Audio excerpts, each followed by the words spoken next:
Hello mga kababayan. Ginawa ko po tong video na to para sa aming mga OFW na nais naming iparating sa inyo sa ahensya ng gobyerno sa nakakataas. Ang sitwasyon po namin dito bilang OFW, mahirap po pagdating sa pagkain, sa pahinga. Sa amin po, wala pong problema sa aming sa trabaho, pagdating sa trabaho, dahil kayang-kaya naman po namin magtrabaho. Ang pinoproblema lang namin at hinaing namin, ang pagkain namin, pahinga namin.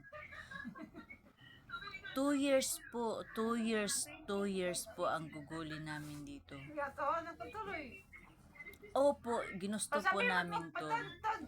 Pero sana, yung nasa kontrata po, dapat po masunod. Ang magkaroon po ng libreng pagkain, bigas, kape, asukal, ulam. Pero hindi po yun nasusunod, lalo na pagdating sa pahinga or day off. Kaya nais po naming ipaalam na nawa ay kayo po, nananawagan po ako sa lahat po ng agency sa Pilipinas.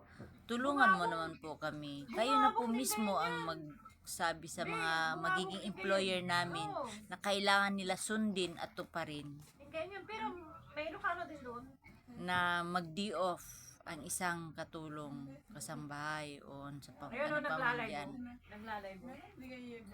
Kailangan, please, kailangan po namin. Nagbibideo ako dahil nananawagan ako sa bayan, sa bansang Pilipinas.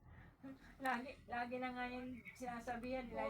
Nawa po ay pinagbabawalan na mag-picture. Pagbigyan po ninyo kami, please.